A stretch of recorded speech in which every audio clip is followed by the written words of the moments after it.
E aí, galerinha, beleza? Hoje nós vamos começar nosso conteúdo de segunda lei da termodinâmica, tá bom? Bora lá então. Galerinha, primeiro nós vamos começar sobre máquinas térmicas. O que são máquinas térmicas, galera? As máquinas térmicas são máquinas, né, dispositivos que transformam energia térmica em trabalho mecânico, né? Nós vimos aí já em gases, em primeira termodinâmica, que a gente, quando dá calor para um gás, ele pode realizar um trabalho, né, de expansão, tal, ou contração. Então, o que nós fizemos? Nós, né, seres humanos, pegamos esse trabalho e aplicamos isso em máquinas, para uma máquina trabalhar sozinha, tá? Isso daqui, né, esses conceitos de máquina térmica, termodinâmica, ela revolucionou a história da humanidade, né? A gente conhece aí a Revolução Industrial, né? E até meados aí de 1900, 1900 e pouco, todas as máquinas que nós tínhamos, né, eram máquinas basicamente térmicas, que a gente utilizava aí alguma fonte de calor para fazer algo se movimentar, né? Acho que a máquina térmica mais famosa que a gente pode citar é o trem, né, a Maria Fumaça, porque ele permitiu que o homem se deslocasse grandíssimas distâncias, né, sem a necessidade do uso de força animal, né, ou braçal mesmo, o cara ia andando. Tá? Então as viagens ficaram muito menos distantes, né, a gente teve uma globalização, vamos assim dizer, muito mais rápida, né? E aí troca de cultura, tudo isso que a gente sabe que vem junto, vocês sabem melhor do que eu, graças às máquinas térmicas, assim como os navios também, né? Então a máquina térmica, tá, galera, basicamente vai ser o que isso que eu falei para vocês. Nós vamos ter aí uma fonte de calor, né, que vai expandir um gás. Esse gás vai realizar um trabalho, ele vai resfriar, então o gás vai contrair e a gente vai conseguir transformar isso em movimento, tá bom? Tem aqui um exemplozinho, né?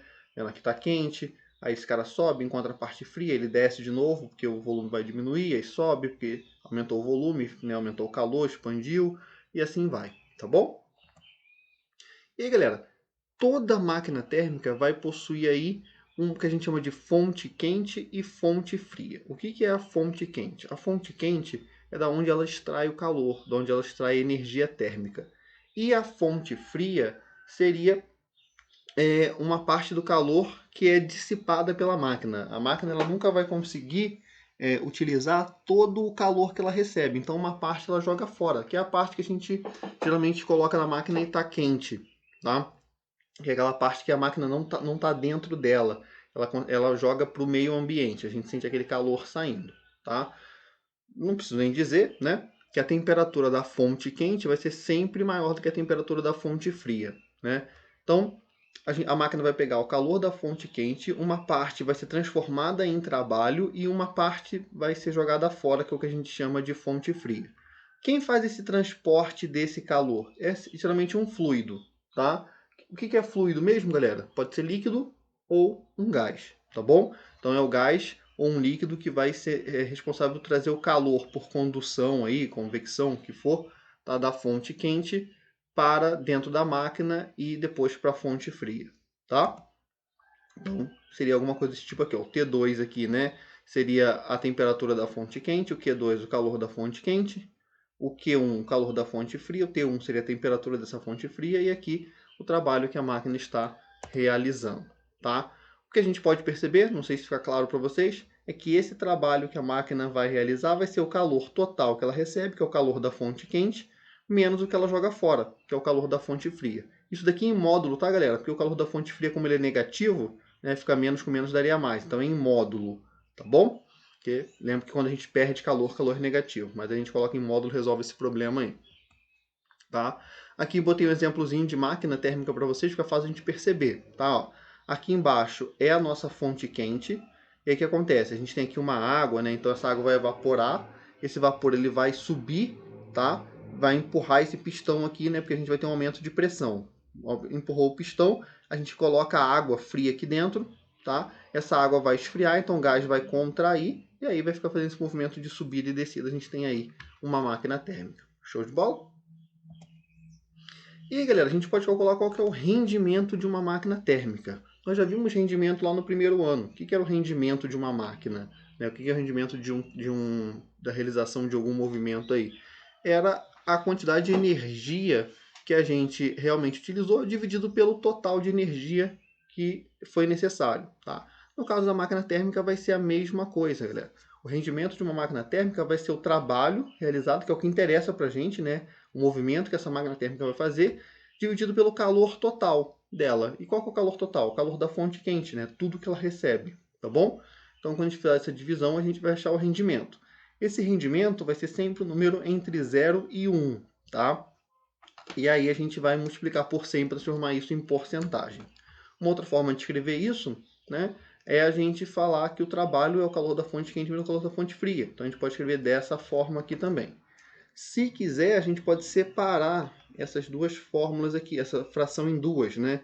Seria o calor da fonte quente sobre calor da fonte quente menos calor da fonte fria sobre calor da fonte quente. Aí isso aqui dá 1. Tá? Então, uma forma de calcular o rendimento é 1 menos o calor da fonte fria sobre o calor da fonte quente. Mas a gente não precisa ficar decorando essas coisas, né? Porque se a gente souber aqui que o rendimento é o trabalho dividido pelo calor da fonte quente, é só a gente abrir a fórmula do trabalho, né? Como fonte, calor da fonte quente menos calor da fonte fria, que a gente consegue descobrir esse rendimento, essas outras formulazinhas aí, ok? Olha um exemplo de exercício. Uma máquina térmica opera recebendo 600 joules de calor a cada ciclo, realizando assim 400 joules de trabalho. Calcule o valor aproximado do rendimento dessa máquina em porcentagem e assinale a alternativa correta. Então, galera, a gente sabe que o rendimento é o trabalho sobre o calor da fonte quente. O trabalho ele deu 400. O calor da fonte quente é o calor total que ela recebe, 600. Né? Fazendo a divisão aí, vai dar 0,66, multiplicando por 100, 100%. 66%, desculpa, tá? Nossa letrinha C. Beleza? E aí, galera, existem também o que a gente chama de máquinas frigoríficas. O que é uma máquina frigorífica? Uma máquina frigorífica, galera, é uma máquina que consegue inverter o sentido do calor. Como assim? Né? Nós aprendemos, né, ao longo desses estudos aí, que o calor sempre vai da maior temperatura, do corpo de maior temperatura, para o corpo de menor temperatura, espontaneamente. Né? Só que tem como a gente fazer o contrário? Levar o calor da parte mais fria para a parte mais quente? Sim. E é justamente isso que uma máquina frigorífica faz, tá? Uma máquina frigorífica, né, uma geladeira, um ar-condicionado, vai fazer esse tipo de trabalho. A gente vai pegar o calor da fonte fria e vai empurrar esse calor da fonte fria, né, mecanicamente mesmo, empurrar esse cara para a fonte quente. Tá? Como a gente faz isso? Realizando um trabalho sobre o gás, empurrando esse gás mesmo. Tá? Aqui tem um esqueminha de uma geladeira. Tá? Então aqui a gente tem um gás, tá? Aí vou começar daqui. O gás ele passa por um compressor, tá? O que o compressor vai fazer? Vai aumentar a pressão desse gás, tá? Então aumentou a pressão do gás, né? Vai aumentar a temperatura, beleza? Aumentou a temperatura do gás. Aí o gás ele vai passar por uma serpentina, que a gente chama de condensador, tá bom? E aí, quando ele passa por essa serpentina, né, ele vai trocando o calor, vai encostando na parede da serpentina, né, ela é em zigue-zague justamente para ter ele percorrer uma distância maior, então ele vai perdendo temperatura. Né? Então essa serpentina ela fica quente, que é a parte de trás da geladeira, tá bom? A gente coloca aí para secar roupa, né? Enfim, vamos lá. E aí, galera, esse cara já vai perdendo um pouco de temperatura. Tá? Então o gás perde um pouco de temperatura aqui no nosso condensador. E aqui vai ter um dispositivo, né, vai ser uma válvula, que vai diminuir a pressão do gás. Aí ele vai perder mais temperatura ainda, que a gente diminui a pressão, o gás vai ficar gelado. Tá? Ele ficando gelado, ele vai passar para uma outra serpentina, que está presente no congelador, dentro da geladeira, né, que aí vai esfriar, né, o que está dentro da geladeira.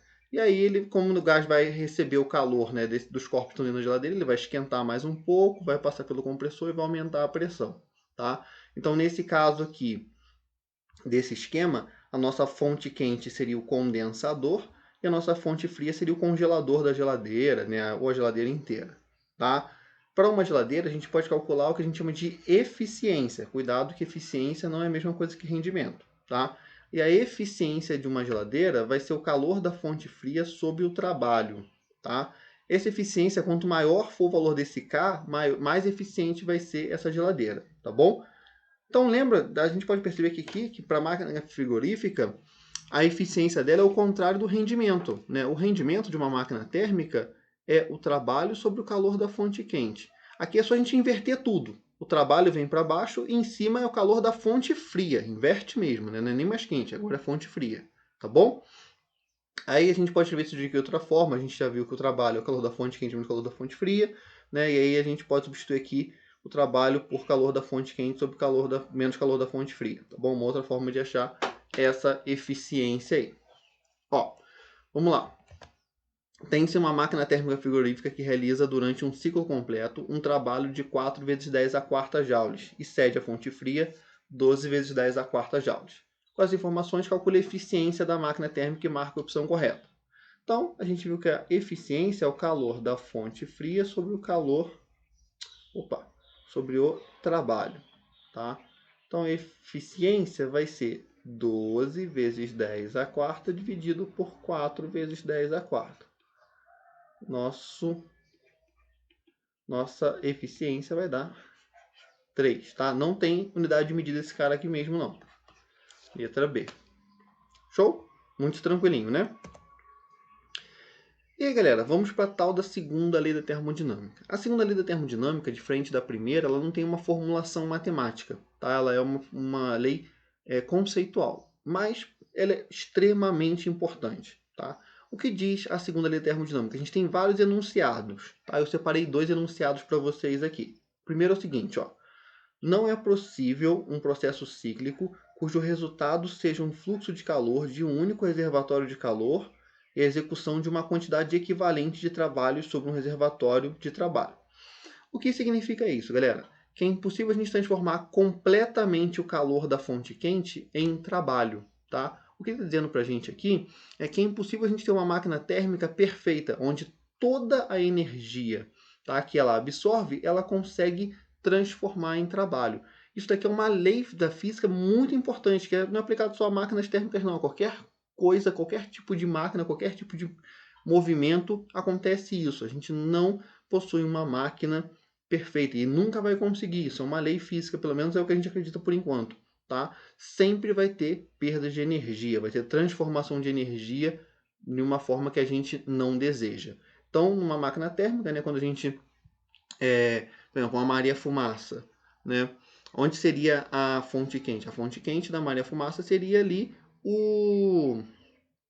a caldeira, né, onde os caras colocam o carvão, aquela coisa toda. E a fonte fria, pode pensar que é a chaminé, que é onde ela joga o calor fora.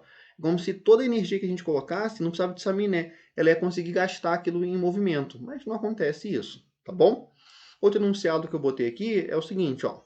Nenhum processo cíclico é possível se o seu resultado consiste no fluxo de calor para outro reservatório de calor a uma temperatura mais alta do que a do primeiro, tá? O que ele está querendo dizer para a gente é o seguinte, que o calor ele não vai fluir da temperatura mais fria para a temperatura mais quente espontaneamente, tá? A gente sempre vai ter que realizar um trabalho para que consiga fazer isso, no caso de uma máquina frigorífica. E aí, galera, chega em meados do século XIX, tá? A gente tem um cara aí que é o Carnot, né? Nicolas Carnot.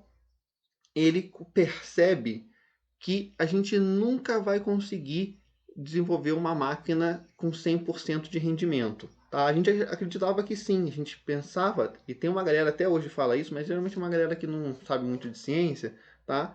Da construção da máquina perfeita, o motor perpétuo, né? Que você dá o primeiro movimento e esse cara vai se movimentar para sempre. Seria ótimo, imagina, um carro que você abastece uma vez só na vida e nunca mais abastece, tá? Ou um celular que você carrega uma vez só na vida e nunca mais carrega, tá? Isso seria ótimo, mas isso nunca vai acontecer, tá? Porque não existe uma máquina com 100% de rendimento que transforme toda a energia que a gente está pegando no que a gente quer, tá? Sempre vai ter peso de energia.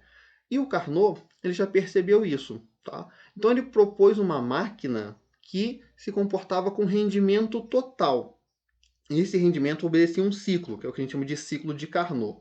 Cuidado, galera, que essa máquina do Carnot não quer dizer que ela tinha um rendimento 100%, não, esse ciclo de Carnot. Tá? Quer dizer que é o rendimento máximo que uma máquina pode ter. Tá? Como assim, Danilo? Vamos supor que eu faço uma máquina, né, que gire uma hélice para conseguir levantar um objeto.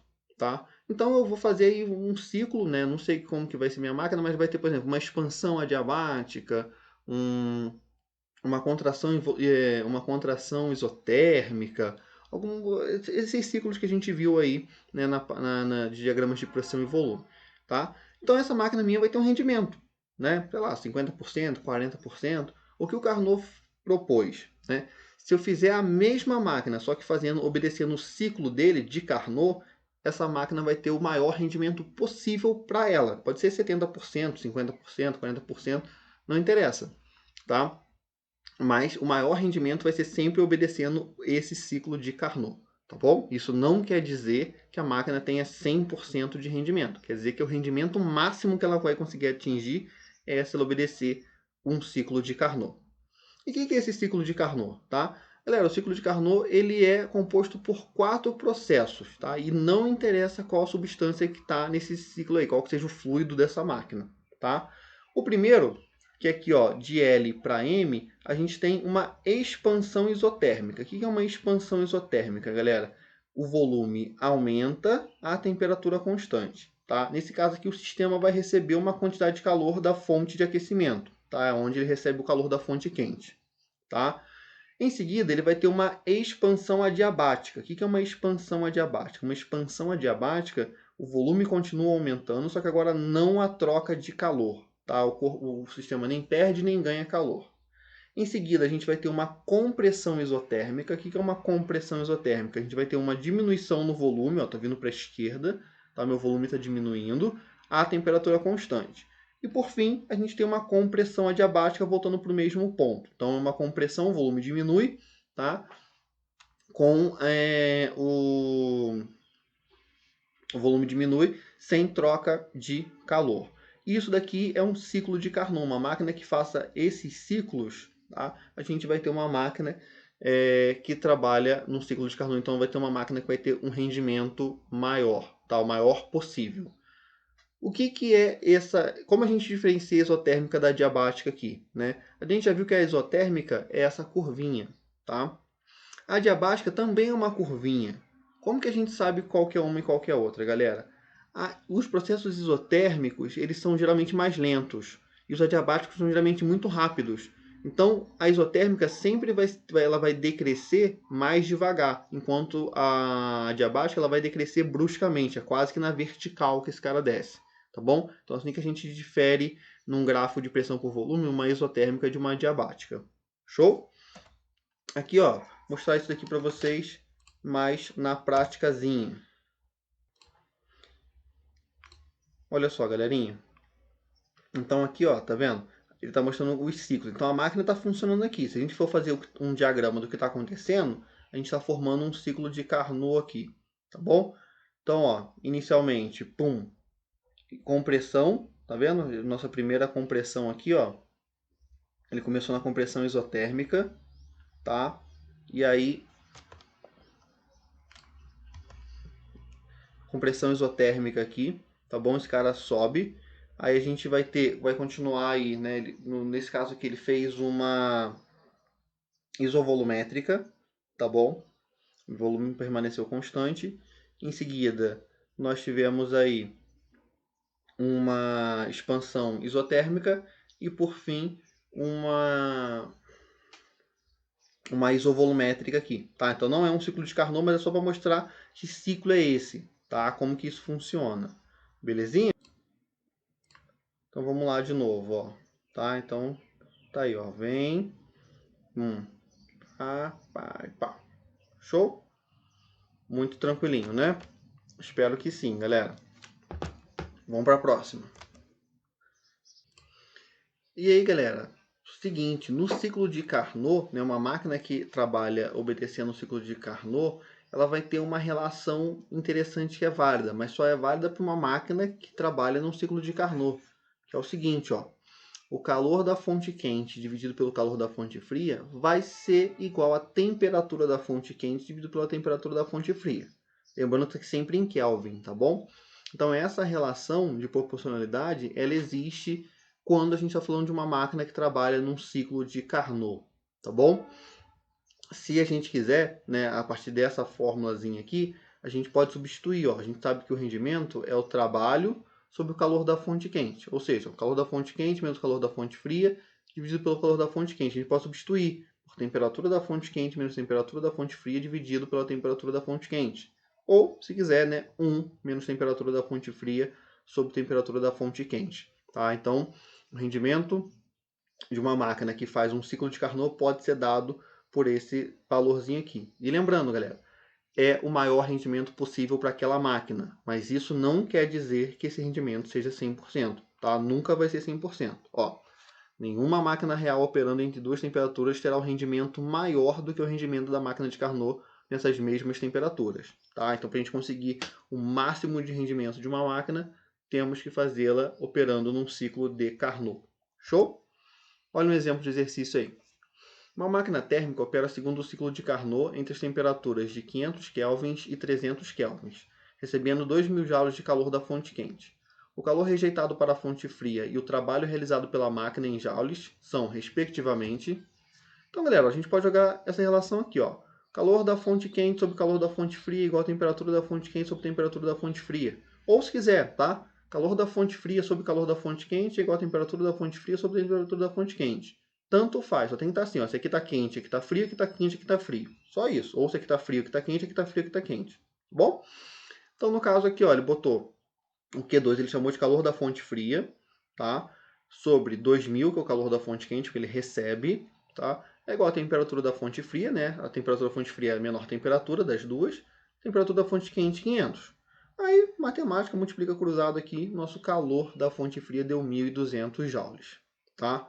Para calcular o trabalho, a gente pode jogar naquela relação. Trabalho é o calor da fonte quente menos o calor da fonte fria, né? Aí passou para lá somando, então vai ficar 2.000 igual ao trabalho mais o calor da fonte fria. Nosso trabalho é de 800 joules, letra D. Ok? Muito tranquilinho, né? Olha o segundo exemplo. Uma máquina opera segundo o ciclo de Carnot e apresenta rendimento termodinâmico de 60%. Sendo 100 kelvins a temperatura de sua fonte fria, a temperatura de sua fonte quente é de aproximadamente. O rendimento ele é dado por 1, se a gente quiser, né? Menos a temperatura da fonte fria sobre a temperatura da fonte quente. Então, nesse caso aqui, nosso rendimento é de 60%, ou seja, 0,6, tá? Então, vai ficar assim, 0,6 é igual a 1 menos a temperatura da fonte fria ele deu, né, que é 100, sobre a temperatura da fonte quente. Vou passar esse cara para lá e esse cara para cá. Então, vai ficar assim, 100 sobre a temperatura da fonte quente, né, passou negativo, passou, né, estava negativo, passou positivo, igual a 1 menos 0,4. 0,6, né? 0,4 é a resposta. Então, vai ficar 100, temperatura é igual a 0,4. Passa esse cara para lá e isso para cá. A temperatura da fonte quente vai ser 100 dividido por 0,4, tá? 100 dividido por 4 daria 25. 100 dividido por 0,4 vai dar 250 kelvins, tá bom? Não tem essa respostinha aqui, galera, porque depois que eu fui fazer a questão com vocês, eu vi que a questão está errada. Na hora de resolver, ele colocou a temperatura da fonte fria no lugar da temperatura da fonte quente. E aí estava dando que a temperatura da fonte quente era menor do que a da fonte fria, né? Aí não dá pra gente ver isso, tá vendo? A resoluçãozinha que está aqui, que eu vou até tirar para vocês, a temperatura da fonte quente dá 40 kelvins. Pô, como que a fonte quente vai ter uma temperatura menor do que a fonte fria? O cara errou feio, tá bom? E aí, galerinha, vamos falar sobre nosso último conceito, que é o conceito de entropia. Tá? A entropia, galera, ela mede a desordem de um sistema, tá bom? Cuidado, que não tem nada a ver com bagunça, não, tá? Essa desordem tá relacionado ao nível de energia de um sistema, tá? O que quer dizer isso? Um sistema, quanto mais desordenado ele está, menor vai ser o estado de energia que ele vai possuir, tá? Então, por exemplo, aqui, se a gente tiver um potinho, né, com bolinhas vermelhas e com bolinhas azuis, a gente coloca os dois juntos e chacoalha, tá? Nunca vai ficar só vermelho em cima ou só amarelo embaixo, ou só amarelo em cima e só vermelho embaixo. A gente vai ter sempre uma mistura. Por quê? Porque esse estado aqui é o estado de menor energia possível. Quando você pega um grão de areia, um punhado de areia e joga no chão, né, nunca vai formar um cubo sozinho, vai formar uma pirâmide, né, ou um cilindro, forma sempre um cone. Por quê? Porque aquele é o menor estado de energia para aquela transformação. Tá? Quando você faz uma bolha de sabão, por que ela sai esférica? Porque aquele é o menor estado de energia. Então, a natureza ela sempre tende para o menor estado de energia, ela não gasta energia à toa. E o menor estado de energia é sempre o mais desordenado, tá? O que tem a maior entropia. E aí, galerinha, a gente pode calcular a variação de entropia de um sistema. Vai ser o calor recebido, tá, sobre a temperatura em kelvins. A entropia de um sistema sempre aumenta ou se mantém constante. Ela nunca vai diminuir, tá bom? Então, uma tendência do universo aí é a gente ter um aumento da entropia e vai aumentar para sempre, ok? É isso, galerinha. Espero que tenha para entender. Qualquer dúvida é só mandar mensagem. Um beijão para vocês. Até mais.